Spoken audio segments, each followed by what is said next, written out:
Hi, this is Morley, and this is your La Palma update for November 11th, 2021. La Cumbre Vieja is still in its state of stability.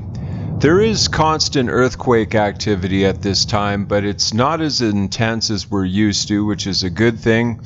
If you take a look at this, there's still constant earthquake activity on the island, but nothing over 4. I think the largest earthquake in the past 24 hours has been 3.8, if I'm not mistaken. If you take a look at this recent footage of the volcano, you'll notice that this is from TV La Palma. TV La Palma hasn't been broadcasting as of recently, folks. I'm not sure why, but they're back now. And even before, I'm not sure why, but I prefer their footage to TV Canarias. That's just my opinion. They seem to give better angles of the volcano, I guess. I'm not quite sure how to put it. That's the best way I can put it. But I certainly do prefer their footage overall of the volcano compared to TV Canarias. TV Canarias, as of recently, they've just been showing these extreme close-ups of the lava flows and not on the volcano itself. I'm not quite sure why they do that, but that's just my personal preference. Where do you like to watch the volcano from? Where's your favorite live feed? Let me know in the comments below.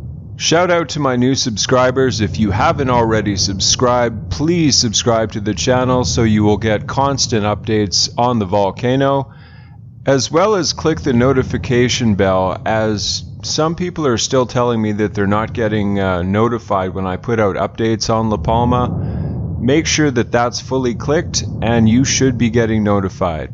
I'm going to get into the most recent updates from the island right now, but later in the video I have a story that I'd like to share with you that talks about the more humanitarian side of this volcano eruption. It actually talks to some of the people that have been displaced because their home is in all likelihood been destroyed or is in danger of being destroyed, and how they're coping with it, as well as I'm going to give you a brief update on the status of those dogs that were trapped about maybe a month ago now and how they're doing.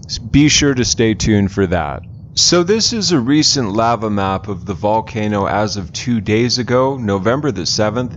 If you look in the bottom left-hand corner, if you look at the deep red there, that's the lava flow that has actually reached the ocean.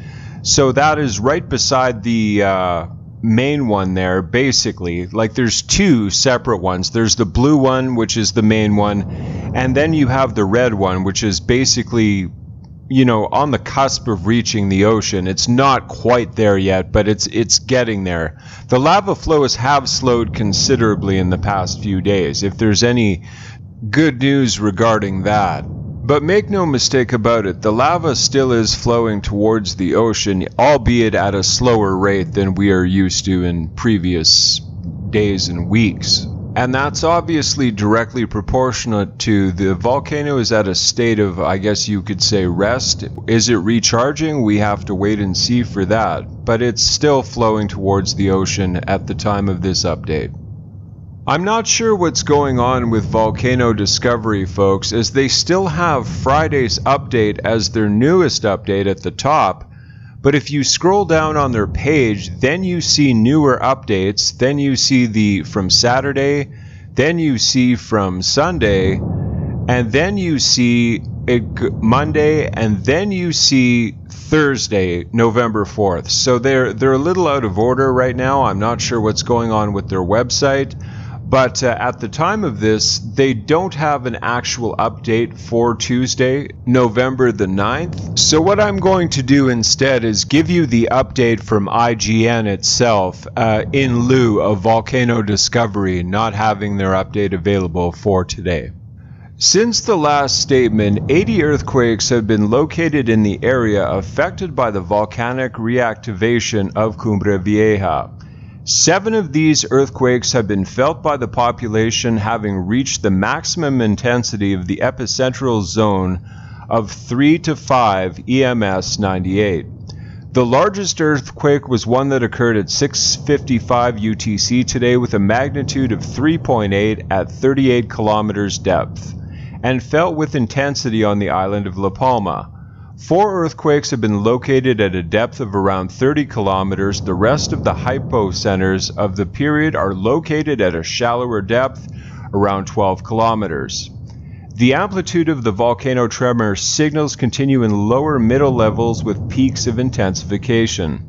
The island's network of permanent GNSS stations shows that after reversing the elevation of days 4 and 5 in station LP03, which is the closest to the eruptive centers, it remains at a lower level than previously established. On the other hand, the southwestern deformation registered in the station is still continuous. In the rest of the stations, a slight deflation is maintained, possibly related to deep seismicity. So by all accounts, folks, this is still an active volcano, even though it's not spewing lava at the degree that we're used to. This eruption, it's premature to say that it's over. Even the Involcan scientists are in agreement on that. This is still ongoing. We'll see what happens. It could subside, it might not. Well, all we can do is wait and see at this point. Now I'm going to get into this article here, like I say, that kind of talks about the people of La Palma and what they have to contend with living on the island.